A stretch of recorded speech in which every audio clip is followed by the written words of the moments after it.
Okay, it's time to start. This session is the complex PCI calcification, very long region. I'm Hong.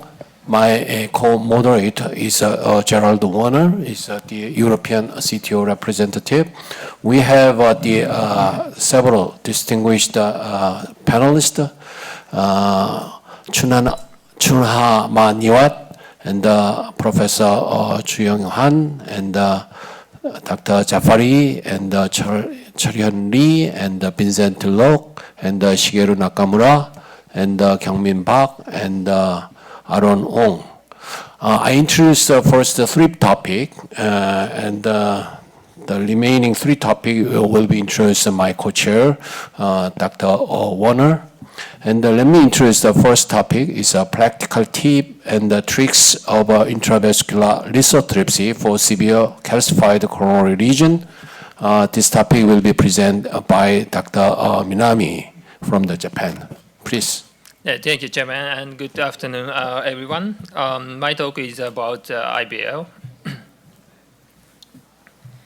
So as you know, there are very good procedural success rate and very low instance of 30 days MACE have been demonstrated in the Disrupt CAD study series. And recently, there are several real-world clinical data regarding the IBL are available and have reported the relatively low rate of the MACE at mid-term and long-term follow-up. So one characteristic of the IBL is a very low rate of the complications during the procedure, including the dissection, perforation, and slow flow. And one another characteristics of the IBL is that is a very easy device, and this is a comparison in the procedure success rate and the 30 days MACE rate between the first patient enrolled in the Disrupt CAD3 studies in each participating site versus other patient.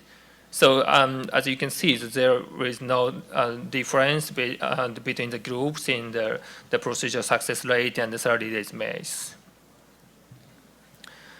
On the other hand, several serious complications have been reported, including the extended dissection, perforation, and transient blood pressure reduction and BTBF.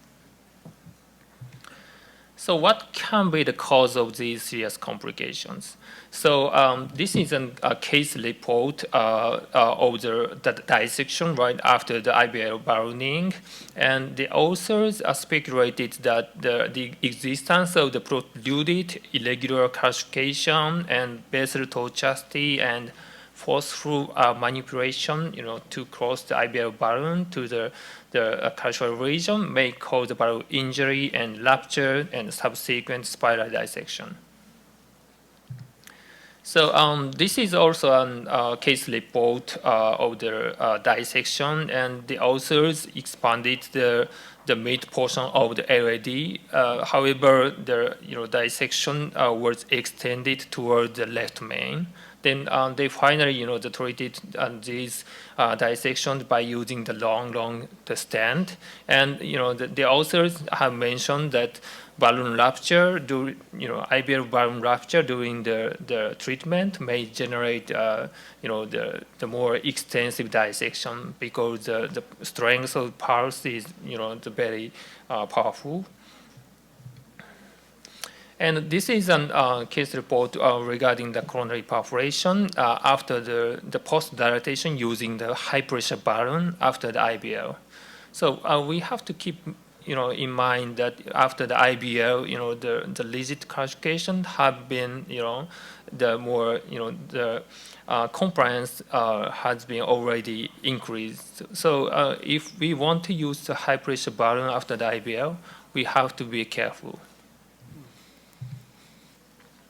So these are the result in the Disrupt CAD study series, and as you can see, right after the IBL, the flow limiting dissection may occur and the slow flow may occur. Then after putting the stent and the post-dilatation using the high-pressure balloon, perforation may occur, although the reported incidence is very low. So during the IVL procedure, the one common findings is this kind of ectopic beads named shock topics. And the recent analysis have identified the bradycardia is the predictor for this kind of ventricular capture during the IVL procedure. Then this IVL-induced ventricular capture that may be related to the transient drop in the systolic blood pressure during the IVL procedure. So we might, it may be, it's better to care about the patient with low blood pressure at baseline when we use the IVL balloon. So BTBF is a very rare complication during the IVL procedure, but all the cath lab staff have to, know, that this may happen because the IVL pulse can be the cause of shock on T and subsequent BTBF. So other than the complications of the IVL, what we should know about the IVL is a factor for the worst outcome after the IVL. Then this is also from the result in the Disrupt CAD study series and bifurcation lesions, and the patient with prior history of myocardial infarction were identified for the factor for the worst clinical outcome. And another concern regarding the IVL is the efficacy for the eccentric calcified lesion. A recent analysis have demonstrated that for the elective calcified nodule, all the cases were deformable by using the IVL. On the other hand, calcified protrusion is a little bit different. Is the 1/3 of the cases were undeformable. So calcified protrusion means that the protruded calcification without any clear evidence of the intimal rupture.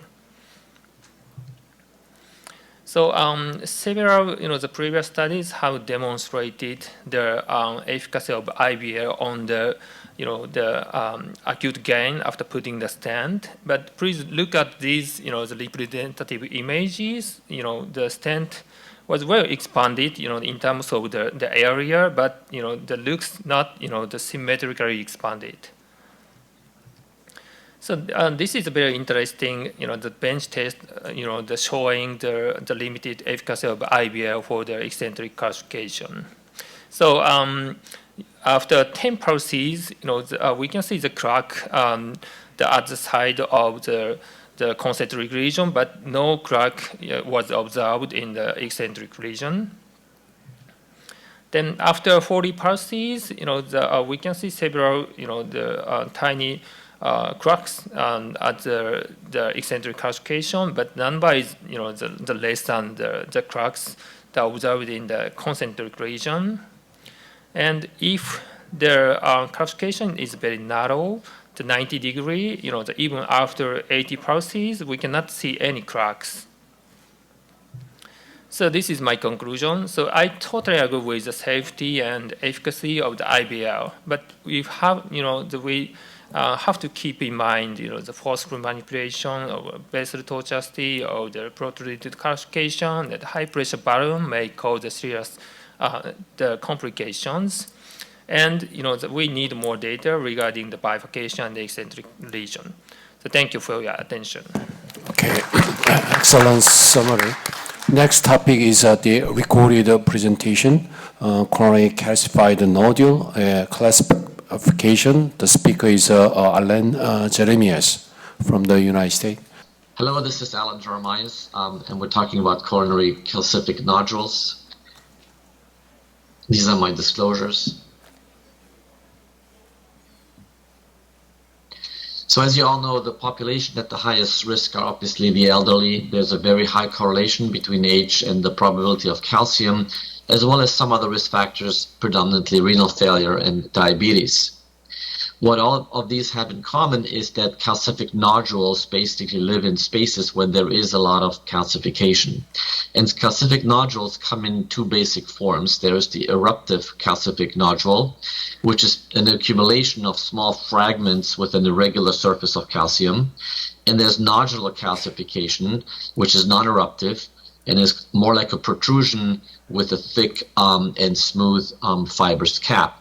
And so here are the two illustrations of the eruptive and the protrusive nodule. You can see these little tentacles or like shards of glass in the calcific eruptive nodule protruding into the lumen versus the more smooth surface of the protruding nodule.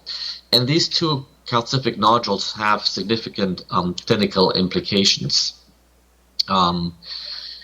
The distribution is predominantly in the proximal vessels, proximal to mid, as you see, depending on whether it's the RCA, LAD, or CIRC, but obviously more in the proximal segments where the vessels are somewhat larger. And then importantly, they are located mostly at the areas of torsional stress. So really at the areas in the vessel that have the most bend and the most stress within the vessel, which is the proximal CIRC or the proximal to mid LAD and the proximal to mid RCA. And so how this happens is that there is already a dense calcific site, but then over time by this torsion and movement of the vessel itself, there is an increase in necrotic calcific core, really between hinge points of calcium that eventually form these nodules. So the rules of calcific nodules is that they occur more commonly in severely calcified sites and at areas of torsional stress. Now the eruptive calcified nodule, which we talked about before, frequently, because of its irregular nature and the lack of adequate fibrous coverage, also has thrombus on the surface and sometimes necrotic core also exposed, which leads to an unstable presentation in about 5% of cases. Versus the protruding calcified nodule has a smooth surface, a thick fibrous cap, and so the presentation of the patients in this case typically is with stable angina and less so with unstable syndromes or ACS.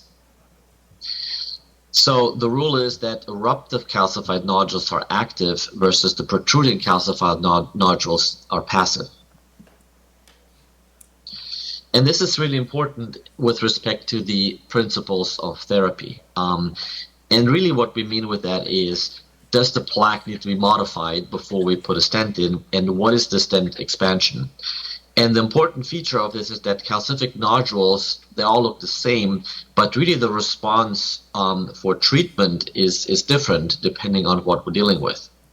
And so in the case of the eruptive calcified nodule, they're almost always deformable, right? They're like shards of glass. And so as we balloon this area or eventually place a stent, as you can see, all these calcified shards are displaced into the plaque, into the wall. And so usually we have a very good and adequate stent expansion, typically in a circular fashion.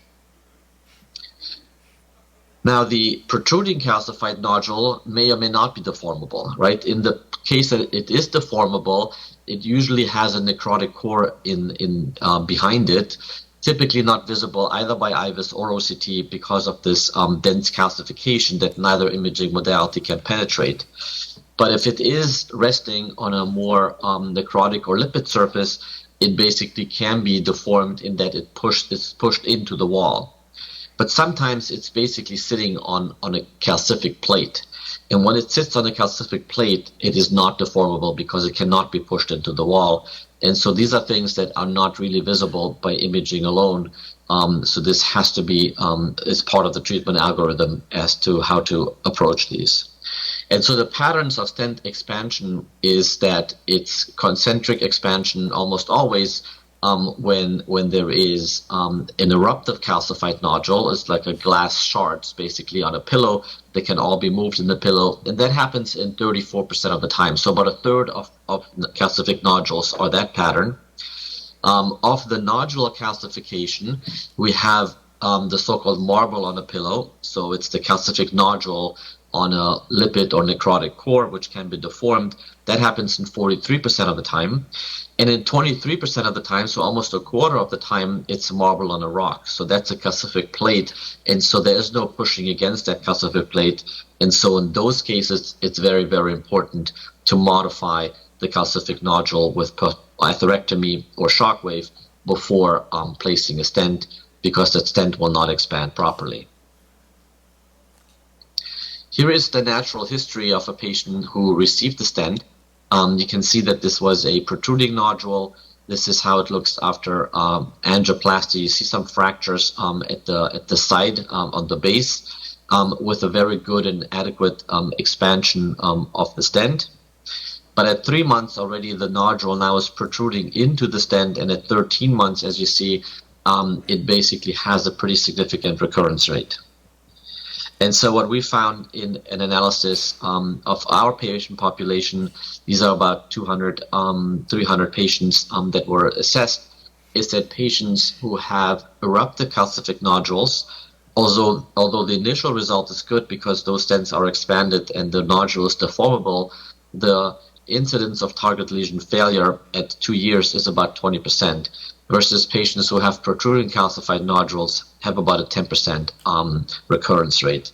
So despite initial successful angioplasty and adequate stent expansion, the long-term outcomes for these patients are not always optimal.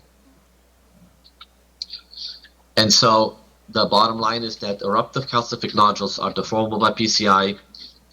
Protruding calcific nodules may or may not be deformable, and the target vessel failure is greater in eruptive calcified nodules. But the prognosis, I think, with nodules overall is suboptimal compared to other types of lesions or just plain calcific lesions that we deal with frequently during angioplasty. Thank you very much. I appreciate your attention. Next topic is radiation management for the complex PCI. The speaker is my co-moderator, is Gerald Werner. Dr. Werner, please. Thank you, Dr. Hahn. Now we change gears a little bit. We don't talk about the lesion, but the length of the procedure that we invest into complex lesions. And we talk about a complication that is not immediately evident. Radiation injury. I talk about complex PCI, but particularly my data are based on CTO PCI, which can be transferred to any complexity in the cath lab. And when you look at this meta-analysis of injuries reported, it's like zero. Why do we don't have radiation injury reported from 65 CTO studies? Because nobody looks. Because if you look at this patient immediately after the procedure, you see nothing. You have to revisit this patient 5 days or 1 week later. But injuries occur inevitably because it's dose related. So if you go to 7 gray, you will cause such a permanent epilation. And it depends on your system, how much gray you administer over a period of time. If you work with a good system, maybe 20 milligray per minute, then you take 350 minutes, which is very long. Hardly ever we use 350 minutes. But if you work with a system that has a high output of radiation, then maybe after 35 minutes on one spot, you already cause this epidermal damage, which can lead to cancer later on. So I want to focus a little bit about understand the reading of your X-ray equipment. How good is your system right now? What determines high radiation? It's, of course, the complexity, body weight, which we cannot change, X-ray equipment, question mark, but most of all, how you use your equipment, how you do your setting. And first, you need to read the speed dial. Going 330, only on German autobahns, of course, but in your cath lab, where is your speed dial? It's the dose rate. It's indicating, for example, milligray per minute or micrograys per second. You have to know where to look and to see, and then you will find what will be expected after a certain procedure. If you look at radiation exposure reported in the literature, for example, for CTO PCI, we have a range of 10 gray on average, which is enormous, up to down to 4 grays in the mid 2010s, and even a little bit lower. And what is important, you look at the dose rate. I told you 200 milligray per minute is very excessive. So the Japanese early studies of CTO had 120. Then later in United States and Europe, we are down to about 50 to 60 milligray per minute. But that leads to still very high radiation on average. And it's related, of course, to procedure complexity. Here, just a simple comparison from our own experience. Easy CTOs, JCTO score 0 to 1. The dose was 2.1 gray. If you go to very complex procedures, you will go to 3.5 grays on average, and many of them will exceed 5 gray limits or even higher. It's also individual skills of the operator to understand how to manage your machine. These are data from the European CTO registry where we compared operators in their average approach. Here you see the fluoroscopy time and the air comma per operator. You see one operator doing 30 minutes of fluor time on average, less than 2 gray, and another operator for the same time, he is between almost at 5 gray on average. And even these high operators, high dose operators, this guy 65 minutes and 7 gray on average, certainly he will have skin damage in his patients. Fortunately, training and education resulted in an overall reduction in experience of these same operators. So we were down on average below 5 gray, but not good enough. Is it due to the machine? We compared the machines of our operators, and what you can see that, of course, the Clarity system from Philips, they had the lowest inter-individual variation. But if you manage your system well, you could even achieve similar low dose rates with the Siemens system or the GE system. The best data are of further noise reduction level protocols and going down with the radiation are from the Philips system. And I can show you some of the data where, for example, at Columbia, they reduced the radiation from 3.4 gray to 1.7 gray on average. And similar data were reported from other European sites. And on the right, so you see our own data on a Siemens machine, I must say, which was even lower, 655 milligray in 2019. And if you look at the dose rate was reduced from 113 to 33 in Columbia, and we went even down to 20. And how can you achieve that? The same machine reduced radiation because of increased experience and also modifying the protocol. In the early years, we reduced fluoroscopy. And then cineangiographic contribution was the major factor. And now in the most recent modified protocol, we kind of reduced the cine contribution incredibly to a rate of 655 milligray on average in long CTOs. So we never exceed 5 grays anymore. This is our recent data. Even in very high BMI patients, you never get beyond 5 gray, even in procedures that take 120 minutes of fluoro time. Of course, you have to do something to achieve that. Reduce your fluoro rate from 15 to 7.5 or even lower. That was also shown in the European registry. Avoid cine as much as possible. Simple things. Change your angulation. If you go to LAO 45, and reduce to 30 degree, you see the same. You can work on this RCA just the same, but you reduce the radiation by almost 30%. And of course, you need to do your own protection for the operator, either use a commercial red pad system or do something like we do, which is a reusable lead sheath. And of course, you can apply protections, modern protection systems, zero gravity, rampart. But basically, what you should always keep in mind, the rule of radiation physics is you cannot eliminate radiation, only attenuate radiations. Therefore, even if I have such a nice system, I would never work in my scrubs only and always use lead. So let me conclude. Potential of further reduction of radiation exposure to the patient and the operator is still not optimized. You have wonderful machines, latest generations, but operators are ignorant of ways to optimize the radiation use. In my own practice, as I showed, radiation is no longer the reason for abandoning a procedure. Thank you. We will skip the discussion, and we will have a discussion time and present the whole 6 topics. Yeah, so it's my pleasure to announce the next lecture by Carlos Coyet. Should we do PCI in diffuse disease?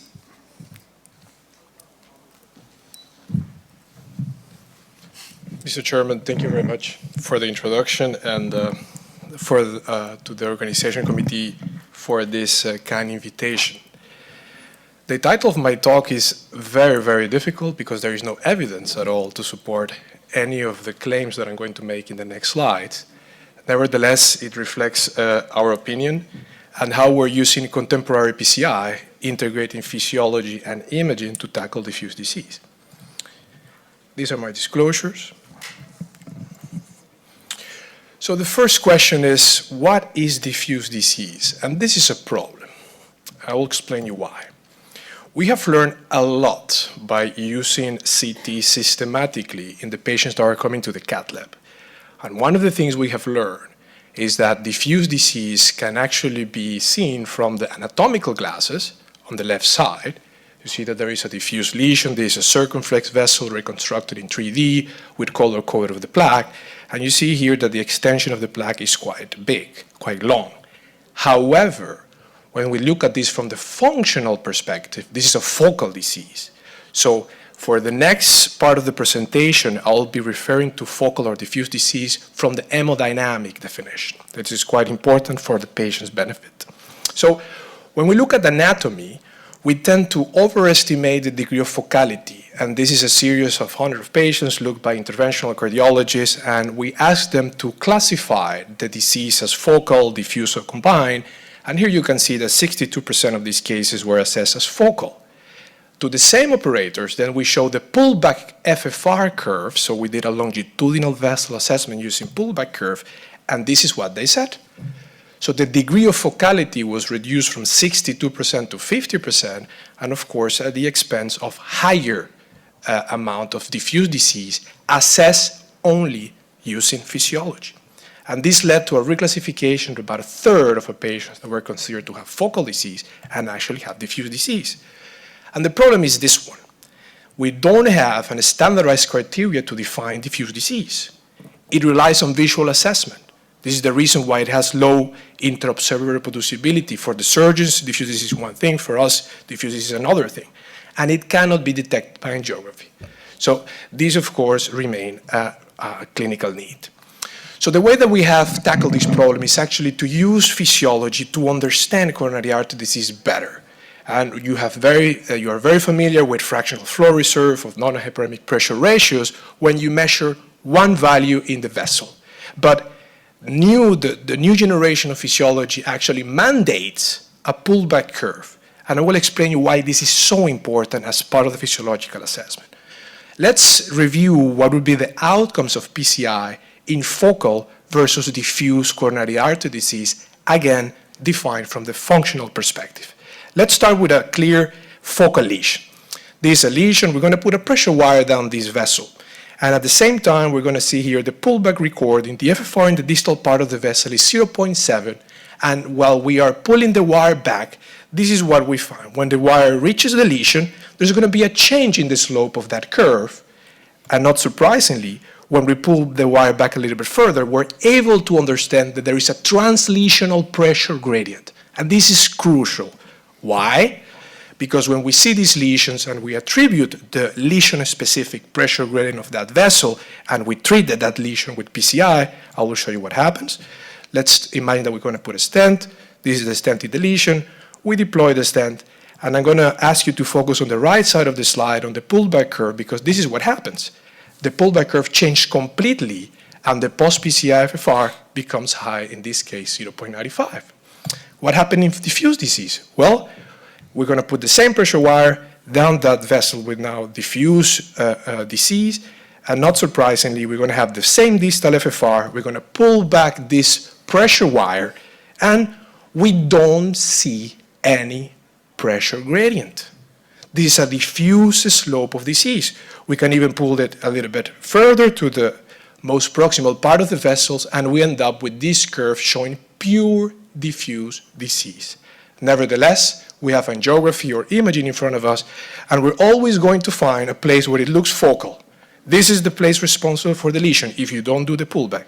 So you might be fooled, you put a stent, the stent of course is going to be longer, and after you deploy the stent, let's deploy the stent in the prox LAD, this is what happened with your pullback curves. It changes a little bit. Now post-PCI FFR is 0.8. So we have understood that the outcomes of PCI are completely different in focal from diffuse disease. When we do PCI for focal disease, this reestablished blood flow. When you do PCI in diffuse disease, the improvement in flow is minimal. Now, there is something that is coming in the next couple of weeks in press, which is the connection between hemodynamics and plaque composition. And this is crucial. Why? Because we have detected that patients with focal disease, in other words, the one with the big pressure drops in the pullback curve, are the ones having the thick fuzz and the lipid-rich plaques. So the patients at risk are those with focal pressure pattern of pressure losses.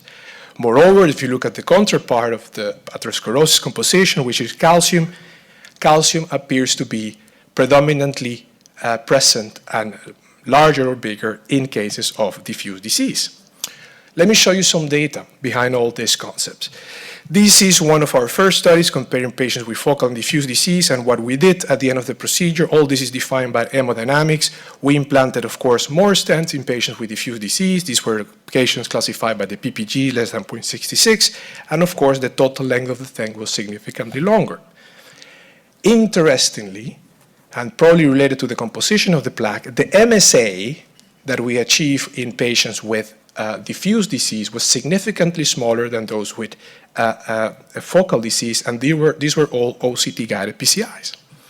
In the same group of patients, we measure post-PCI FFR. So in this graph, in the horizontal axis, we have the PPG. PPG values close to 0 represent diffuse disease, and PPG values close to 1 are focal disease. And in the vertical axis is the change in FFR, so how much the vessel improved in terms of conductance. This is what we found. 51% of the change in FFR depends on the pattern of CAD. And again, all these were imaging-guided procedures. You might say to me, well, I don't believe in FFR. I don't like to measure post-PCI FFR. Well, let's look at patient-reported outcomes. This is angina after PCI. More than 50% of the patients that are treated with PCI and diffuse disease remain symptomatic, and this is significantly less than patients with focal disease. Now, how to treat diffuse disease? Well, I don't know, but what have been reported in the literature, this is a paper for the group of Professor Akasaka showing that patients with diffuse disease defined hemodynamically have a significant higher rate of failure of the lemma, 21% failure of the lemma, compared to patients that were treated surgically with functional focal disease.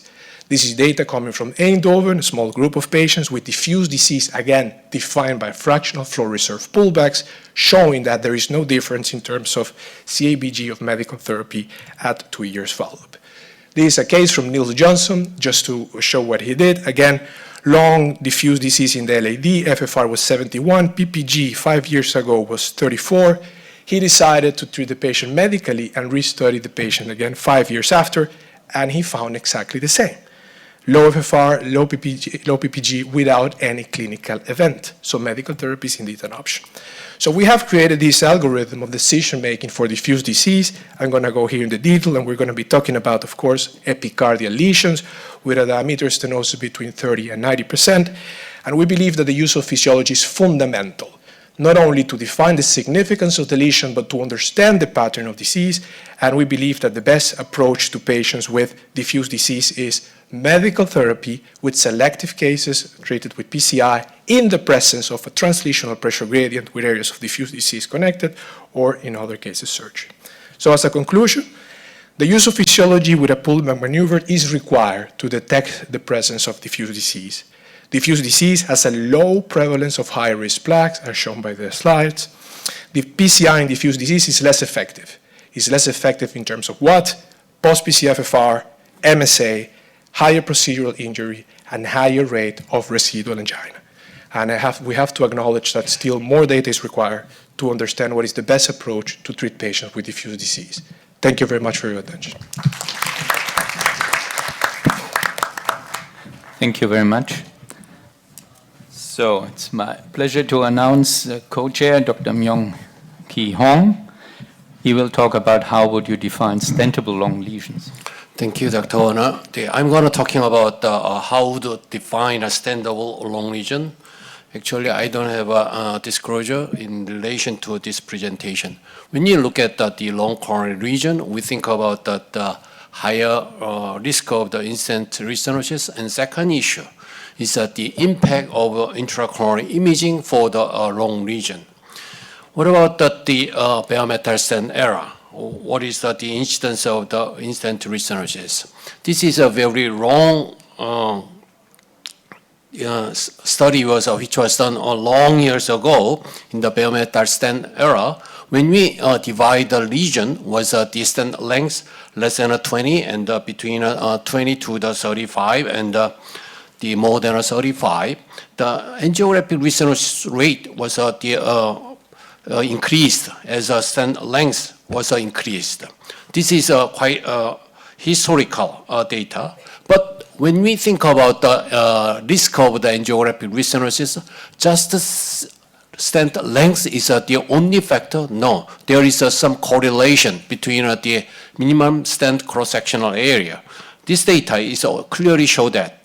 When you look at the blue arrow, the stent length is shorter. However, the minimum stent cross-sectional area is about 3.0. The angiographic restenosis rate was significantly higher.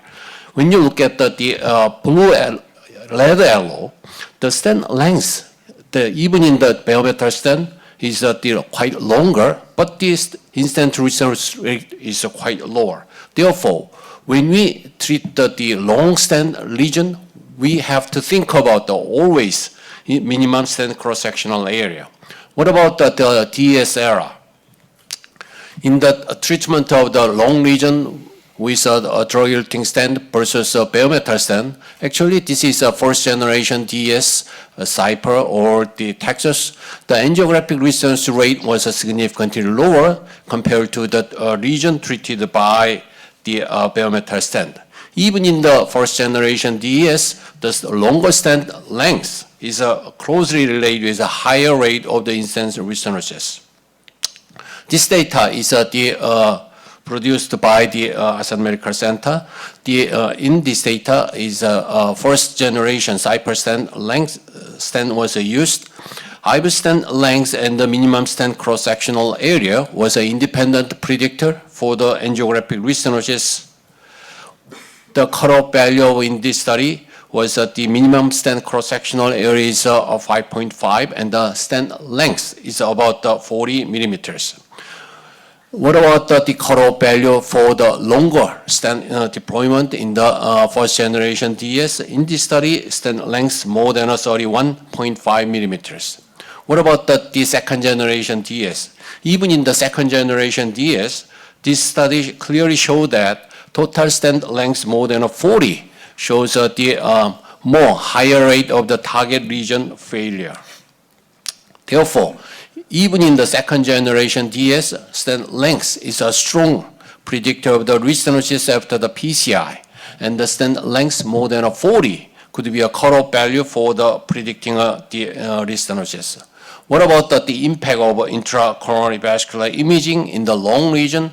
From the IBIS XPR study, the region was the stent length more than 28 millimeters. Long-term clinical outcome, IBIS guidance is more better compared to the angio guidance in the patient with a lung region. Particularly in the long-term follow-up, 5-year follow-up, the clinical benefit was maintained up to 5-year follow-up. And but in the IBIS XPR study, main reduction of the MACE was driven by the soft endpoint, target vessel revascularization, not the hard endpoint, such like DAS or the MI. Therefore, we combine the IBIS XPL and the ultimate trial, and you see the compared to the angio guidance, IBIS guidance shows a very low cardiac death. Is at the harder endpoint reduction.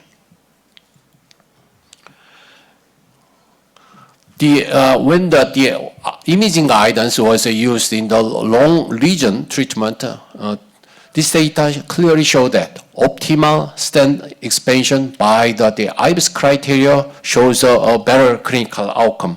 What is the optimal stent criteria? Absolute criteria is more than 5.5 or more than 5.0, or distal reference lumen area more than 60. When we achieve this kind of the optimal stent expansion, long-term 3-year outcome is quite better.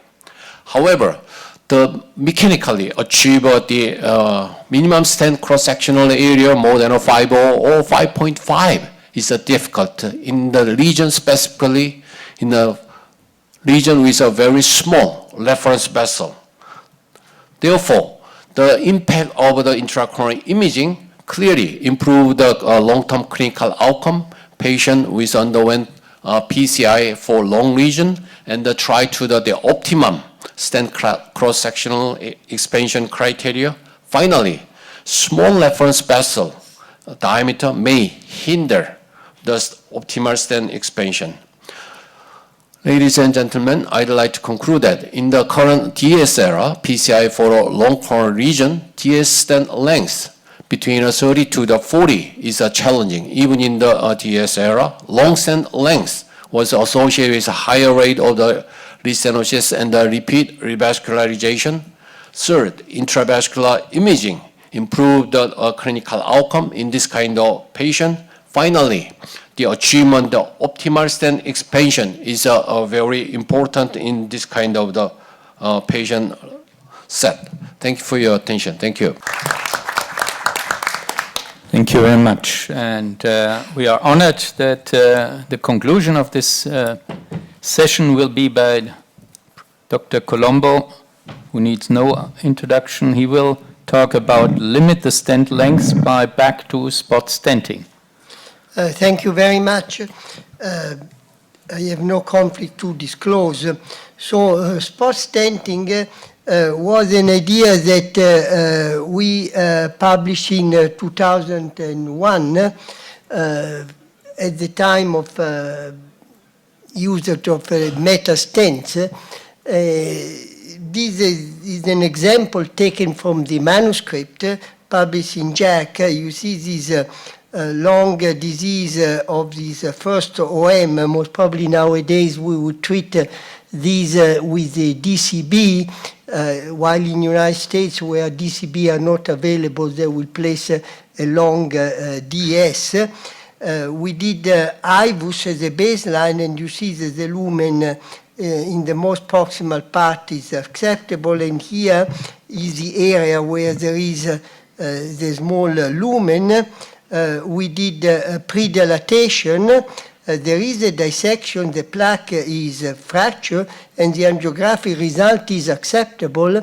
Most probably nowadays, with this result, we will do a DCB, but at that time we did not have DCB, and we placed a very short stent here because there was a dissection, And most probably we did it wrong because it was not a drug-eluting stent, and I don't think we really made the service. But we placed a 15 millimeter stent, and nothing was done proximally and distally. Again, if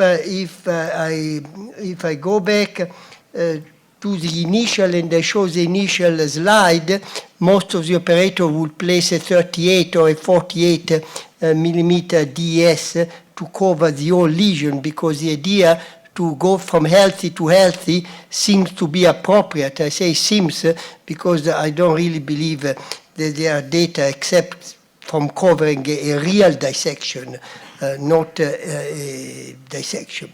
So at that time, the procedure was complete if the treated segment satisfied either of the following two success criteria: lumen cross-sectional area 50% of the area at the lesion site, or minimal lumen cross-sectional area of 5.5 for 3 millimeter vessel. You know, these criteria were old criteria, but even nowadays they seem to be quite contemporary.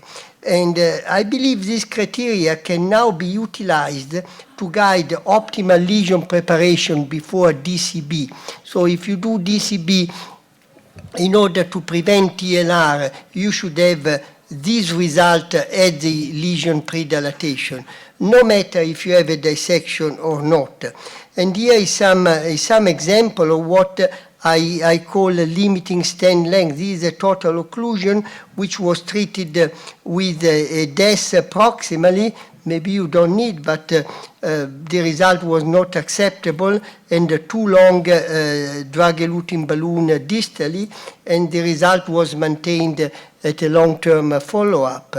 These are some other examples. These are all procedures. Nowadays, we may do even more open to DCB. We treated this left main with a stent, with the DS. We placed another stent here, and everything distally was done with the DCB. Most probably, if we have a good result, we would have placed a DCB even in the proximal segment. We are still a little bit conservative about using a DCB in the left main unless the result is pristine. But for the ostium of the circumflex, we would have limited nowadays the everolimus with the DCB.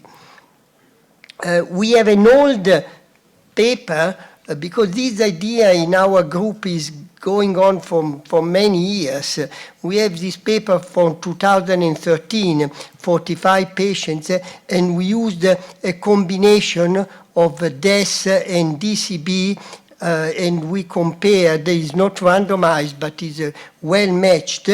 69 patients and 93, and the combination treatment, again 45% diabetics, gave a MACE of 18.8 versus 24, no penalization in death, no penalization in myocardial infarction, and numerically a lower TLR and the TVR, and the thrombosis was zero. We recently, and this is the paper under review, explored the strategy of the long DCB for diffuse disease of the LAD. And we looked in our database, 147 DCB placed for the left anterior descending, which is a vessel that we do not like to cover with long stent, and compare with 700 DES PCI. We excluded what we call short stent, which is 23 millimeter. The total treated length was 65 millimeter for the DCB and 53 for the DS. And the DES length in this group with the combination was 38, 24, 62, and here was 53, 45, 62. So there was a reduction in length, but not what we call it more contemporary. We have a lot of dissection when we use DCB in in yellow, and very few dissection when we use stents. But what is more interesting is the 2 years follow-up when we do a matching of the DCB with the DS, the strategy using a DCB gave a lower MACE, a lower TLR, a lower TVR at 2 years. So this is not randomized, but is a well-propensity match comparison with no penalization in acute event and probably an advantage. And these are some examples that most probably the combination of treatment may allow to lower the stent length. Thank you for your attention. Dr. Colombo, please state. Yeah. Any question from the panelists or floor? Antonio, I'm old enough to know that initially the stents were a savior for the guy who had night duty after PCI of a balloon angioplasty. And I use DCB a lot in distal diffuse disease. I'm still hesitant how to predict when you use proximal LEDs with DCB that nothing happens during the nighttime. But this is the most important question that you can ask, and the most important question that people ask. For an experienced, more than experienced, I would say an old interventionist used to do PCI without a stent, we angiographically know when the lesion looks bad or not. But for the younger generation, this is very difficult because when they see a dissection, that means fear. I would say angiographically the best predictor is a residual lumen. It's a residual lumen that you get on angiography, even if you have a dissection. We have done in some lesions, and we published a letter where we measured the pressure gradient, PDPA. And if the pressure gradient is less than 10, we had no, and this is going on for over 200 lesions, really with some clear dissection. So I would say angiographic residual lumen, which is stable. No, you don't have to wait half an hour. You just wait 2 or 3 minutes, which is stable. It's reassuring. A dissection with no impeding into the lumen, a dissection where the dye clears after the injection, and most importantly, the dual antiplatelet therapy, at least for 10 days. In the old time, when before stenting, we were using only aspirin. But I believe the addition of a P12 makes a big difference. So I think if you take better predilatation, residual lumen, some dissection which is there but not necessarily considered advanced, and if you really want, you can measure the gradient and you add the dual antiplatelet therapy, I tell you, you can sleep well. And you can relax, and you don't need to go back to the hospital. Just a small comment. In our group in Singapore, we do DCBs about 30%, and we don't get acute closures as we used to in the earlier days of POBA. And I think for us, it's DAPT and often 2B3 inhibitors, and these vessels, even with the type B dissection, stay open. So, can I tell you a small story? We go back 40 years ago when stents just came out, Palma shots. And when I had a dissection, I used to place a stent, not to prevent restenosis, but when I had a dissection, a little bit bad dissection. And there was a French physician named Paul Barragan who was not using aspirin and was using ticlopidine, and always used to criticize me because I placed too many stents. And he told me, if you use ticlopidine, most of your dissection will not close. And he was right.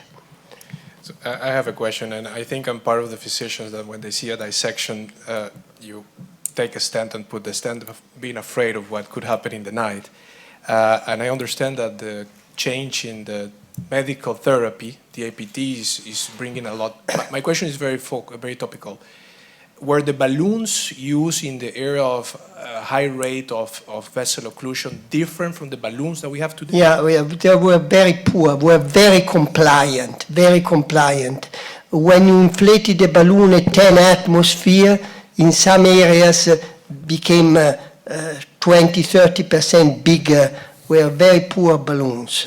We didn't have non-compliant balloons, we didn't have cutting balloons or things to really. We had cutting balloon where we inflated the cutting balloon at 7 atmosphere. So I fully understand your intention to try to the stent length is a fully understand. But I think personally, Dr. Werner's question is important. Why you have the legend with 40 years of the experience, but nowadays young intervention do like that, but they worry about that nightmare.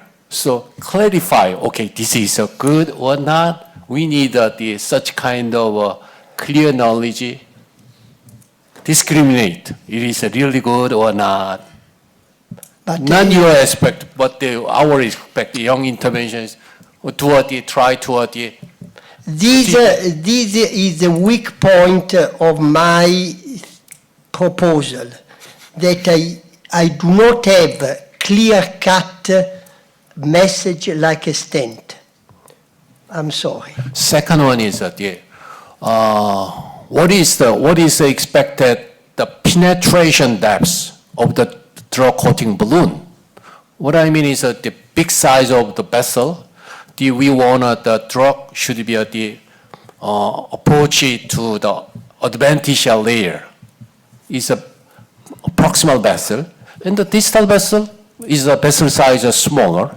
Drug is enoughly penetrate the whole vessel area, but in the proximal vessel. But if you use the balloon of the appropriate size, the Balloon drug, size is appropriate, but the size of the vessel, depth of the plug is more thicker.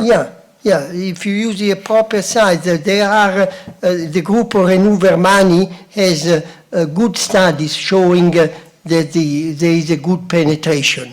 The open question is, are we having a good penetration with any drug and with any formulation, or should we start making a distinction between paclitaxel, sirolimus balloon A, sirolimus balloon B, because they are not all the same. So we need to specify which type of drug, and more important, which type of balloon are we using. Because now DS are very similar, but DCB are not the same as DS. Depends what's DCB. But I think it will take time. But it's not, the idea to me is not to eliminate stenting. I'm not so stupid or crazy. Is to limit stent length. Do not be obsessioned by the idea that every segment of the vessel that you touch with a balloon needs to be stented. This is a very naive approach, not supported by science. It's a very, very naive. There are many areas where you can deliver a good drug and have a good result. Even if you use stents 30%, 40% is much better than using as a default. Why don't you do a good pre-dilatation and watch? If you have a good result, why do you have to implant a stent? So many times you have a good result. Just one question. So if you want to use DCB or spot stenting, would you discourage people to use intravascular imaging? No, absolutely. No, absolutely. I think you need a good residual lumen. You may have a dissection, but you need the residual lumen large enough, because what is making the dissection benign is the size of the residual lumen. The size of the residual lumen allows enough flow to tackle the dissection. If the size of the residual lumen is small, the dissection tackles the residual lumen. There are two competitors. The residual lumen is a drug for the dissection. So do you recommend the intravascular imaging when I meet the dissection after DCB, or elective intravascular imaging for diffuse long lesions? I do intravascular imaging mainly by IVUS because I don't like to inject contrast, especially if I have a dissection, to evaluate vessel size, because if you have diffuse disease, it's very difficult to know exactly vessel size, and to evaluate residual lumen. Residual lumen is very important, because if you do not have good residual lumen, you will have also restenosis. More question? Okay. Can I ask the group a question? Sorry. What is the cutoff when you mean by residual lumen? I say for a 3 millimeter vessel, 5 square millimeter at least. For a 3 millimeter vessel, 5. 2.5, 4, 6. 3.5, 6. Just easy to remember. 5, 6, and 4. Can I ask the group a question? So given I know Alan Jeremias is not here, but given the fact that nodular calcium of all types are so, they tend to come back with a vengeance, should we be ablating all of them, and would that potentially make a difference? I'd just like to know what the group's thoughts are. I don't know, maybe someone want to ask.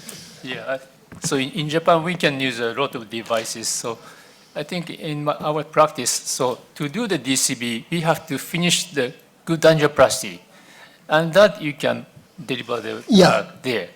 And we can use 40% of the case for debulking, and some other cases scoring balloon, and we usually use a DCB for 70% of our practice. 7. But we need to teach young generation how to do PCI, because many is not a complaint, but there's no need to teach PCI if stents becomes your default treatment. But young generation is not their fault. But we need, I think it's good to learn to do PCI. It will make your procedure more interesting also. More, any question? So maybe I call myself, a young generation in this panel. I think the problem is we grew up in a different way. We never seen it. I think, I think we should have some gut to start, doing what you did in the past, and then, adapt it with the new technology, like intravascular imaging, like IVUS OCT. And I think for younger generations that never done it, I think you should start with simple cases. Yeah.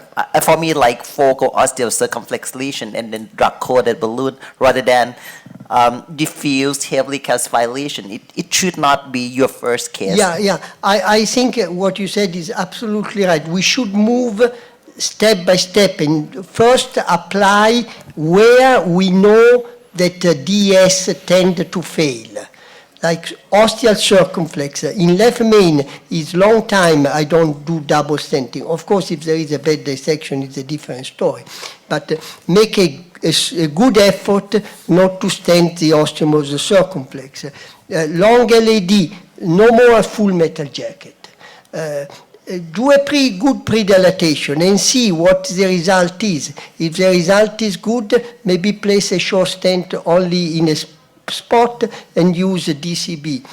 Bifurcations, if the diagonal is acceptable, even if there is small dissection, do DCB on. So start moving in the area. We heard so many presentation about the drawback of very long stent. If you can avoid very long stent, try to avoid very long stent. So go it in where is needed. Do not be antagonistic to stent. Be antagonistic to situations where you know the stent are suboptimal. But there are studies going on. In 2 years, we will have data. And maybe what I just said is stupid. Okay, thank you, Dr. Colombo. I'd like to special thanks to the all speaker and the panelists, and particularly Dr. Colombo. I'd like to close this session. Thank you.